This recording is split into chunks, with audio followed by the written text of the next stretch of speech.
Primeiramente, boa noite. É um prazer estar com vocês aqui, né? Que trabalham a arte de uma forma tão diferente, né? Miriam, você trabalha com a dança, com a arte, com a música. A companhia tem 26 anos. E você, a sua proposta é desenvolver linguagens contemporâneas através da sua arte, do seu espetáculo. Nesse tempo todo de espetáculo, a gente passa por várias eras diferentes. Como que foi essa transformação da linguagem corporal que você fazia antes para que você faz agora, por exemplo? Tchirim, tchirim, tchirim, tchirim. Vou conectar. Tá bom. É uma pergunta bem interessante. Interessante, porque já vai estar valendo?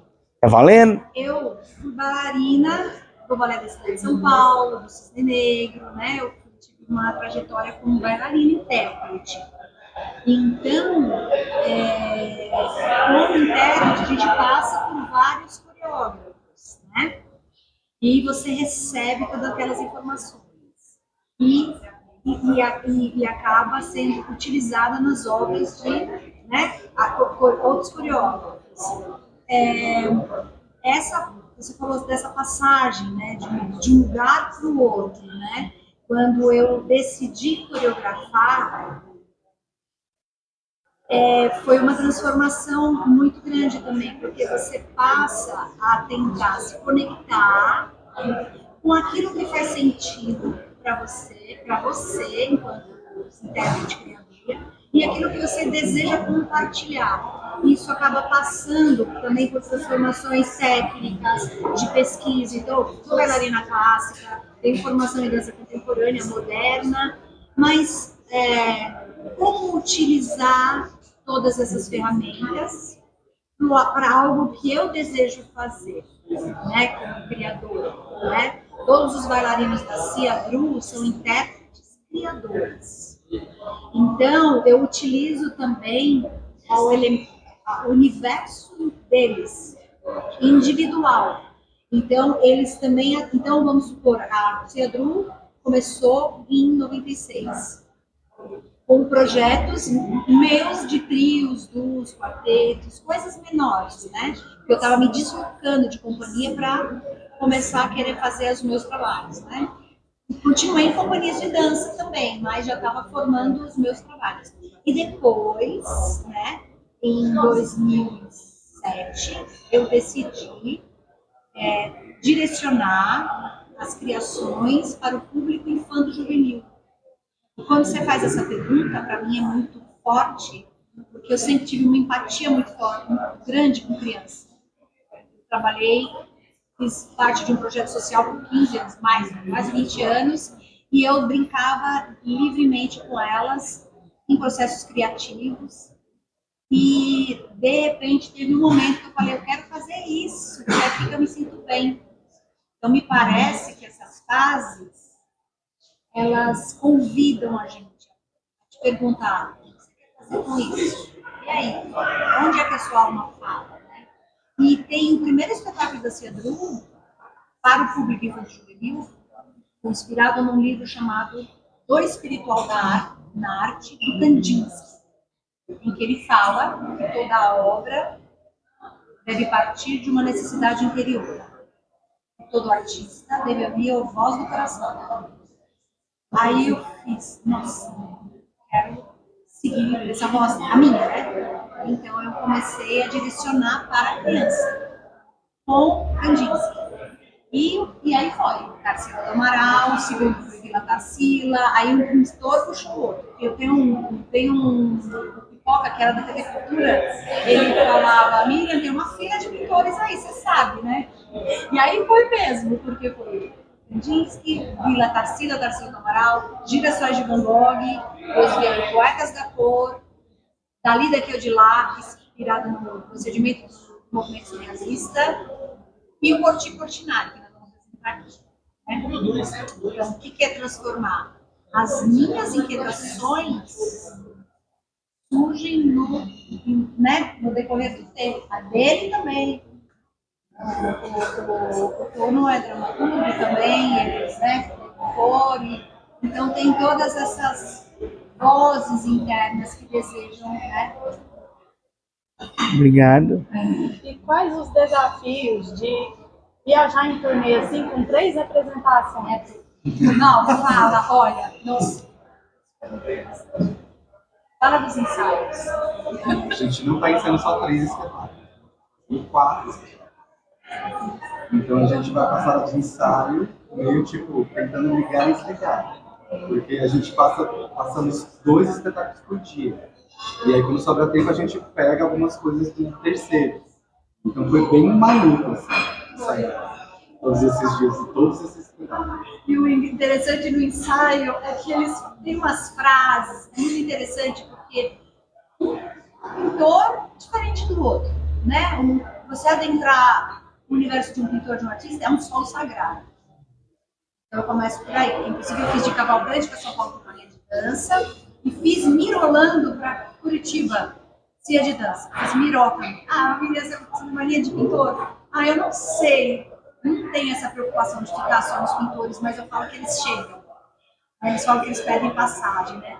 Mas as frases de conexão entre um espetáculo e outro. Então, por exemplo, Portinari. Portinari, nós temos a narração do João Cândido Portinari. Do João Cândido. Então, quem assistir vai ouvir lá ele falando os poemas. As narrações, não é um espetáculo de narrado, mas tem ali algo que permeia, né? Os fios dramatúrgicos. Então, tem o que ele fala: o fim é o início. O fim é o início de um novo começo. Isso tem no Dali também, mas de um outro jeito. Então eles brincavam com as frases, sabe? A gente falava: epa, entrou Van Gogh aqui. Opa, entrou. E eu montando hoje os cenários, né? Tudo na minha casa. E eu fiz: meu Deus, é muita coisa. Então nós falamos que a Tarsila, o Van Gogh e o Portinari vieram batendo papo na estrada. Então, isso é muito precioso. Porque eu costumo falar que a gente puxa um gancho de algo que é sagrado, artista, faz uma ponte em algo que encontra ressonância com a gente. Então, quando eu proponho fazer o Van Gogh, né, ele tem que encontrar o Van Gogh nele. Ele não vai representar o Van Gogh. Ele tem que encontrar o Van Gogh. E assim todos os bailarinos.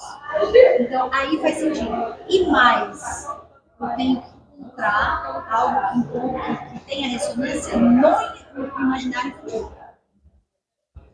Então, quando você pega esse gancho da obra, e aí você vê que quando a gente representa o quarto do Van Gogh, que é uma maquete que a gente tem em cena, né? E tem um poema que fala sobre o quarto da criança, lugar que você sonha, guarda brinquedos, coloca o primeiro dente embaixo do travesseiro, nem sei se faz isso ainda, né? Faz. Então a criança fala: eu também tenho um quarto, como o do Van Gogh. Só que você está mostrando o quarto do Van Gogh. Então é muito. Você falou que os artistas vão até você, no caso os pintores, né, as histórias. Mas como que você seleciona? Igual a Tarsila, como que você escolhe qual artista trabalhar, levar para o público, né, o público infanto juvenil, que nem todos estão começando a conhecer esses grandes pintores. Né? Exatamente. Eu não tenho mais receio de falar isso. Não receio, eu ouço mesmo. Eu ouço o caminho. Então, é tão interessante isso, porque depois eu fico emocionada. Eu fico porque depois que eu ouvi o Kandinsky, no livro do Espírito Arte, que fala é uma necessidade interior, né? Deve partir de uma necessidade interior.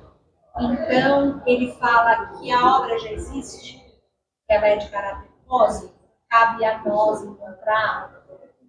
Então, é um exercício de escuta muito grande.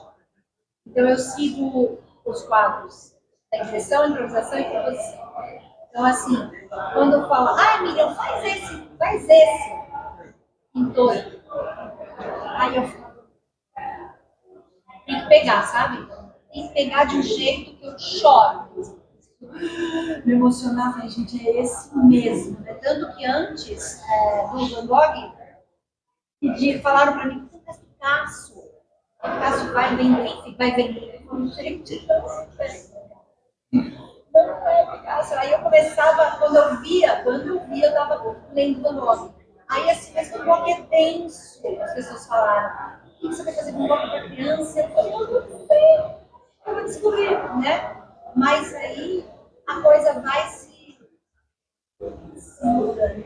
Noite estrelada, girassóis, plantar, picar, comedores de batata, quarto, né? Como é que a gente faz uma, né, um roteiro, uma dramaturgia, né? E isso que você falou, eu falo que é a bola da vez. Qual que é? Teve uma hora, o exemplo do Ordinário foi muito bom. Eu tive a ideia de fazer o Ordinário em 2012. Observatório, e eu entrei em choro. Mas eu pegava as obras, não dava uma designação. Aí eu vi uma designação dele, falar que ele é o poeta da cor. Para vou fazer um espetáculo sobre cor. É a base. Em 2020, eu encontrei a Marcela Bedenuca, da São Paulo da minha dança, e ela virou para mim e falou assim: por que você faz ordinário? Eu falei, ai, Marcela, já tem até nome, tinha nome já. Entendeu? Eu falei, ai, mas o João, o herdeiro, né? Que é direitos autorais, né? Porque a gente é cristão. Eu falei, ai, eu não vou fazer, porque a gente sabe que é difícil. Ela falou, o João? Ai, ele vai amar. O João, ela já conhecia o que a gente tinha feito. E ela me apresentou o João Cândido e ele adotou a gente. Adotou no sentido de carinho, da generosidade dele. E aí eu falei, é agora a hora de Portinari. Tanto que, quando nós ganhamos o projeto, vem para a pandemia. Fizemos à distância. O que tem o quadro da guerra? Os 4 cavaleiros do Apocalipse. Eles se escreveram da guerra, da fome, da peste e da morte. Que era o que a gente estava vivendo. Então era aquele momento. Como é que a gente está vivendo? Então é a hora certa para cada coisa. Agora, tem mais um chegando? Tem mais um chegando. Né? Tem mais um chegando. Todo do céu, o livro destaca. Eu não sei como esse livro, vou falar.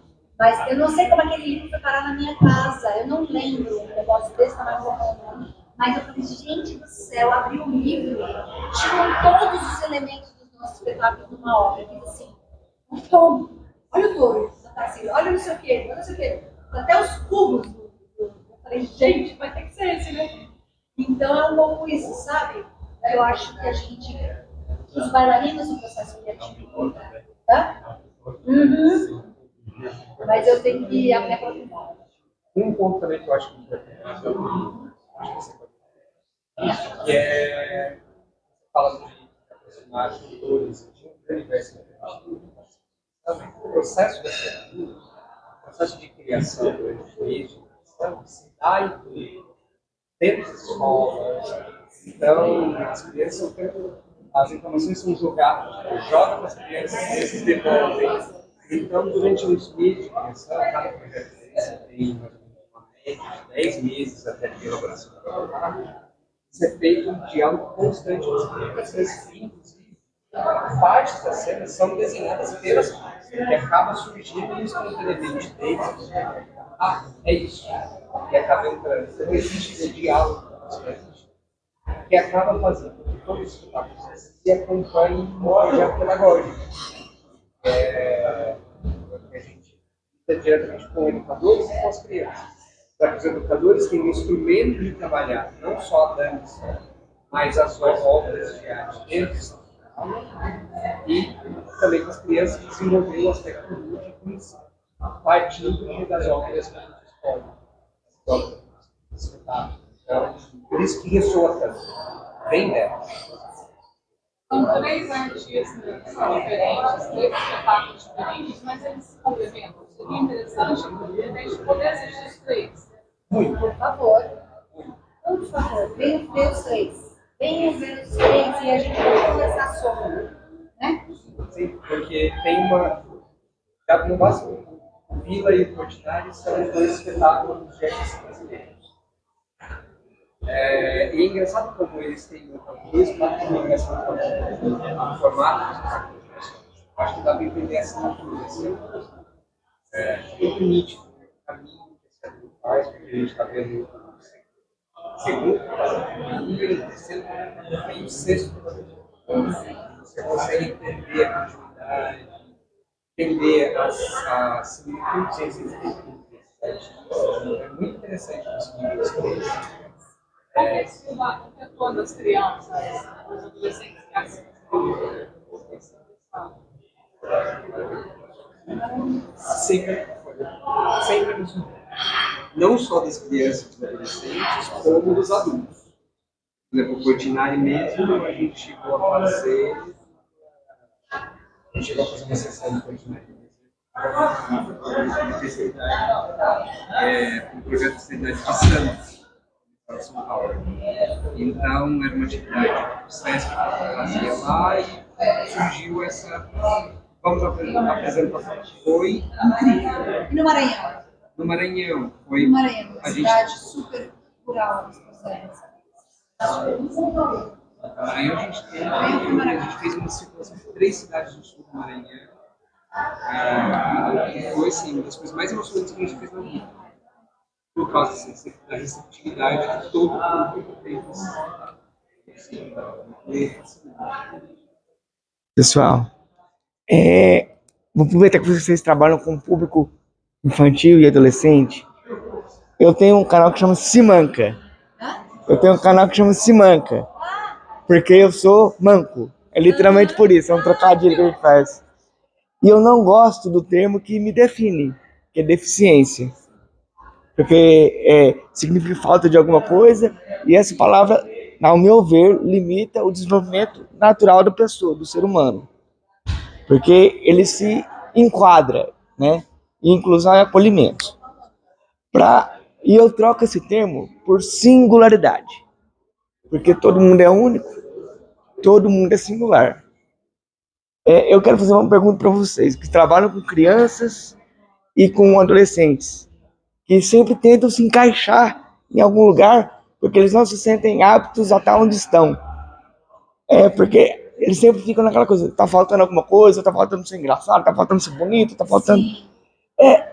Se eles trabalhassem o termo singularidade em vez de deficiência, em vez de eles crescerem achando que falta alguma coisa, como todo mundo acha que sempre falta alguma coisa, o que mudaria no desenvolvimento dessas crianças e desses adolescentes? Como eles trabalhariam os seus potenciais? Eu lembrei da oficina que nós vamos oferecer. Uma delas, né? Que eu me baseio nas obras do Cantis. Tem várias, tem a oficina do Portinari, que é maravilhosa de divertir. Mas eu acho que talvez vai responder para você isso, que é que por onde iria. Então, por exemplo, o Kandinsky, nesse livro, ele diz que toda forma, linha reta, círculo vermelho, toda forma deve encontrar com sua característica, deve encontrar seu lugar no grande quadro. Então ele fala na questão da composição. Então ele fala que cada forma tem sua característica. A reta ela é decidida, ela sabe muito bem naquela, é objetiva. A curva é sinuosa, sanguinária, ela se molda e tal. O ponto é o início de tudo, então ele vai para aqui, vai para lá. O círculo vermelho ele quer encontrar todas as pessoas, ele tem esse modo de dizer, né? E ele fala que quando ele encontra o seu lugar no quadro, ele diz: eu estou aqui. E forma, compõe ali um quadro. monitor fica querendo achar quando acabou, né? Então, isso dito nessa oficina com a questão da característica. Você deve encontrar o seu lugar que imponha. Então ele fala que um ponto fora do lugar ele fica triste. É como se ele faz a comparação sinestésica de você pegasse uma coisa muito gostosa, quando você fosse comer, tem gosto de ovo podre. Então assim, a coisa não bate com o outro. Então você sabe, você está no lugar errado. Não porque não te querem lá, porque não é ali, né, que você está feliz. Você está num trabalho que você não gosta, saia. Mas eu tenho que ganhar dinheiro. Tá, e quando você não sair, um outro lugar não vai abrir. Eu falo para professor, né, se você não gosta de criança, vai embora, vai fazer outra coisa, vai trabalhar numa loja. Não faz isso. Porque a criança sabe que você não gosta. Não gosta de criança assim, tem paciência, né? Não gosta nesse sentido. Então, é um pouco isso. Você encontrar o seu lugar, né? E como você é. A sua característica. Né? Então, essa oficina ela é muito assim, né? O Orlando também dá aula, né, Orlando? E o Orlando trabalha com quartos diversos, né? O Orlando tem uma oficina linda lá em São Paulo. Ele trabalha, né? De 15 a 80 anos. Vocês podem contar uma experiência com alguma criança singular, alguma criança deficiente, e uma singularidade só de vocês. Curitiba, foi a primeira vez que a gente teve aqui. A gente teve em Curitiba no ano passado, com Girassóis. E nós fizemos uma sessão de audiodescrição. E foram 2 bailarinas cegas assistindo o espetáculo. E nós tínhamos organizado uma visita sensorial. Uma coisa que é muito bonita nos Girassóis é que todos os figurinos são pintados à mão, imitando as pinceladas do Van Gogh. Então, daquelas 2 bailarinas foi o primeiro espetáculo que elas assistiram. Por causa, foi um trabalho muito bonito que a parceira de audiodescrição, que desde então trabalha com a gente, fez. E tocar o figurino, tocar a musiciação de arquivo, foi muito interessante. Elas disseram que foi uma reafirmação delas do trabalho delas com dança. Então a gente estava com 9 anos, 11 anos agora, tivemos o primeiro contato com o espetáculo de Morte de Deus. E foi incrível. Maranhão também, né? Teve Maranhão, oficinas. A oficina teve. Foi muito legal. Porque a gente sempre acha que as pessoas não vão conseguir fazer as coisas. Imagina. O que é a comunicação? Né, o que é a comunicação. E aí teve um momento que a gente estava nos comandos, e aí teve uma das mulheres surdas que ela deixou de olhar para a boca da pessoa. Pela vibração da voz, ela conseguia entender o que estava sendo comandado. Assim, foi muito legal. Muito interessante. E uma singularidade só de vocês. Uma coisa só sua. Eu sou gordinho, baixinho, falo muito. E manco. São várias. Singularidade É, que eu acho de mim, é uma coisa só de vocês. muito empolgada. Adorei. Não, olha, falar da gente é difícil, né? Mas a gente se tropeça, né? Na gente mesmo. Eu não sei como é que é. A gente, não, a gente se atropela, Tô falando porque eu sou agitada. Então eu fico ansiosa para saber se esse caminho. Então isso é bem aflitivo também. Por exemplo, né? Vou dar um exemplo. Eles me conhecem porque eu falo, gente do céu, a gente tem que achar isso. Mas quando não é, eu falo, gente, não é isso. Só que aí tá todo mundo empolgado, então eu fico num desespero, eles ficam assim, ixi, Maria, não tá. Mas isso é na vida também, né? No meu dia a dia, eu trabalho com o Tom é produtor, aí às vezes eu tenho umas coisas na minha cabeça, eu tô, não, filho, mas calma, Tom, pelo amor de Deus, o que é? Então, assim, trabalhar em grupo é muito bom, né? Porque todas essas coisas aparecem. Os bailarinos, por exemplo, cada um tem um jeito. Isso é maravilhoso. Maravilhoso. O Orlando é um bailarino que, além dele ser intérprete, criador, ele traz muitas provocações, ele traz coisas. Quando ele fez um negocinho, um objeto, um bonequinho, um figurino diferente.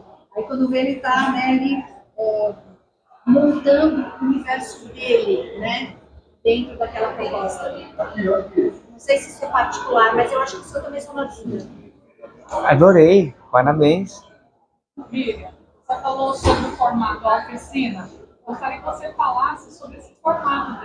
Uberlândia na Roda das Culturas tem trago esses espetáculos, esses grandes espetáculos e esses momentos. A importância desse contato com o público, eu gostaria que você falasse, desse convite do Uberlândia na Roda das Culturas para estar aqui em Uberlândia. A importância. Não, o convite para estar na Roda de Uberlândia. Não, cara, a gente está com essa conversa com o cara já faz um tempão, né? E o cara, não sei o que, aí a gente topa tudo, né? A gente tem, assim, às vezes, uns convites, assim, que você fala, calma, devemos ir lá, né? Porque, assim, há um chamado, né? Assim, a gente está bem feliz, né, de estar aqui. E a oficina é um momento de proximidade, né? É um momento em que eles têm contato com os bailarinos participam. Então, dependendo do público, né, da quantidade e tal, é um momento da gente compartilhar, trazer o público para essa experiência. Né? Porque, às vezes, normalmente, a gente faz a conversa depois do espetáculo, na escola. Antes eu converso com ele, faço combinado, na escola, né? Mas depois normalmente a gente pergunta se querem fazer uma pergunta para quem não vai ser assim, ou o formato, outra dinâmica, mas a gente sente que existe essa vontade de estar próximo. Né? E essa oficina que a gente fez, eu faço estudos também, né? Que é possível a pai participar, a mãe participar, a família. Isso é legal. E se não rolar, adulto, mas é isso, né? Vamos fazer um convite para a oficina e para. Gente, venham assistir os 3 espetáculos. A gente sabe o quanto é difícil produzir um projeto desse.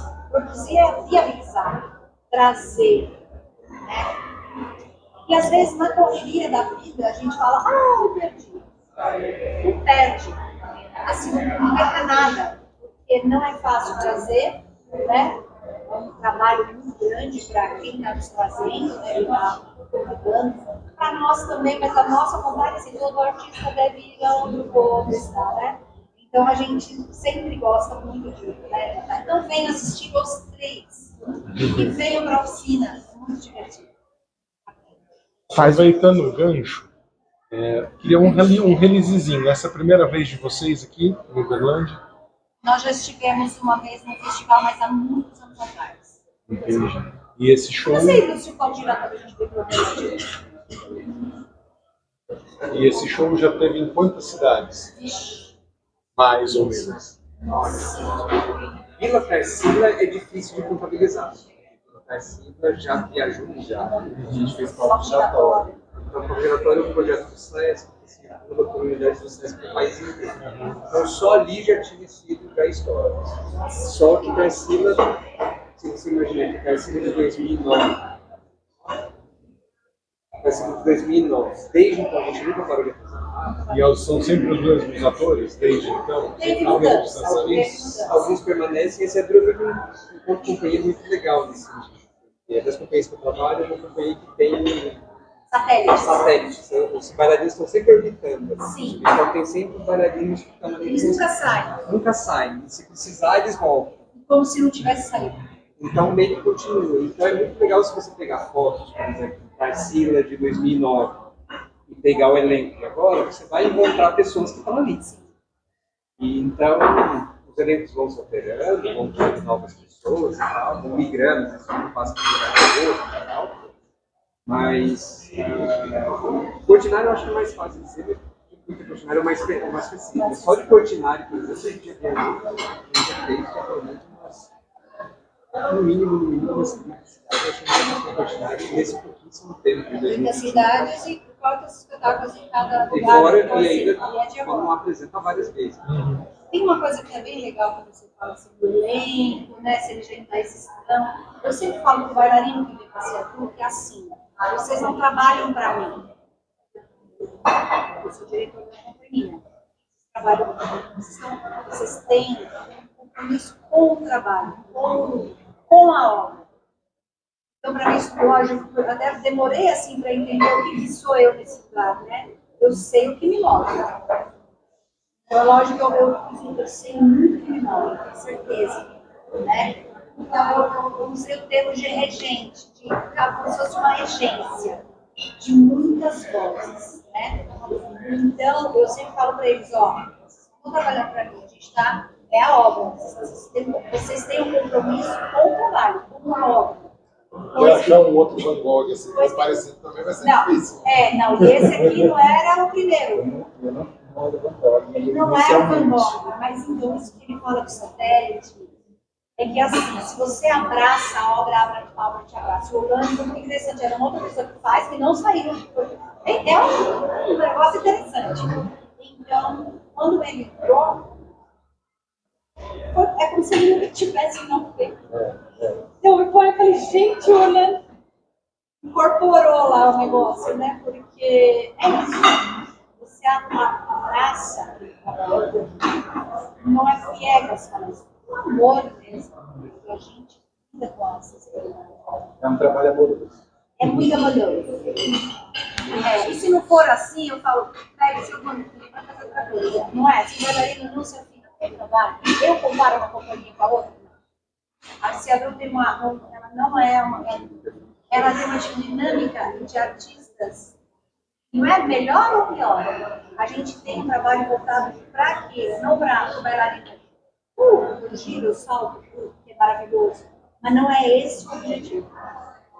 É você adentrar aquele universo do servir mesmo. Eu estou repetindo. Mas só uma chamadinha rapidinha, falando que é o espetáculo. Muita coisa complexa. Não, é só para fazer uma chamadinha para a família, que é o espetáculo para a família inteira.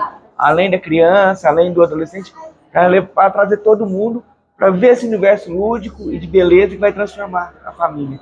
Tem uma coisa que é muito legal, que é assim. Por que não acionar a sua criança? Né? Ganha tudo, vem vó, vem pai, vem mãe, né? Então, nós já tivemos no Kandinsky, uma vez, uma psicanalista. Ela foi assistir e ela fez assim: nossa, esse espetáculo mexeu profundamente em camadas. Trouxe a dor. Se banca!